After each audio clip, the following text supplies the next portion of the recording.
ભાવનગરની વાત કરીએ તો ભાવનગરમાં વીએચપીની દુર્ગાવાહિની બહેનોનું પથ સંચાલન યોજાયું છે। જી હા, વિશ્વ હિન્દુ પરિષદની દુર્ગાવાહિની બહેનોનું પથ સંચાલન યોજાયું, જેમાં 250 જેટલી બહેનો જોડાયેલ હતી। તો ભાવનગર શહેરમાં પાનવાડી ખાતે આવેલી આયુર્વેદ કોલેજથી વીએચપીની દુર્ગાવાહિનીની બહેનોનું પથ સંચાલન યોજાયું અને આયોજન કરવામાં આવ્યું હતું, જેમાં 250 જેટલી બહેનો જોડાઈ હતી। તો ભાવનગર શહેરના દેવરાજનગર ખાતે આવેલા રઘુકુળ વિદ્યાધામ ખાતે વર્ગ રાષ્ટ્ર સેવા, ધર્મ સેવા, સમાજ સેવા, વ્યક્તિત્વ વિકાસના હેતુથી તાલીમ વર્ગ ચાલી રહ્યો હોય તેના અનુસંધાને પવિત્ર ભગવા ધ્વજ સાથે પથ સંચાલનનું આયોજન થયું છે। જશોનાથ સર્કલ પાસેથી આયોજન કરવામાં આવ્યું અને જે ગંગાદેરી થઈને વીર ભગતસિંહ ચોકમાં પૂર્ણ થયું હતું।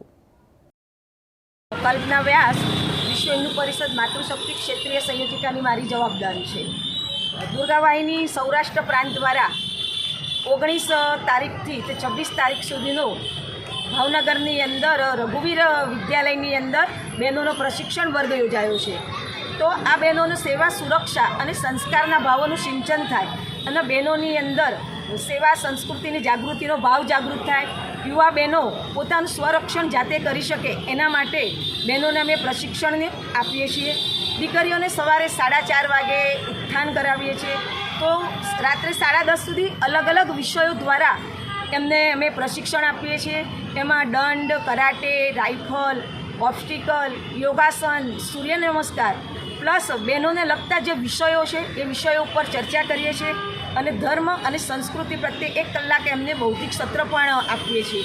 એને અંતર્ગત આજે આ શક્તિયાત્રાનું આયોજન કર્યું હતું અને દીકરીઓએ નગરની અંદર એક ભવ્ય શક્તિયાત્રાનું આયોજન અમે કર્યું। ક્યાં ચાલુ કરવામાં આવ્યું હતું ને ક્યાં પૂરું કર્યું બેન?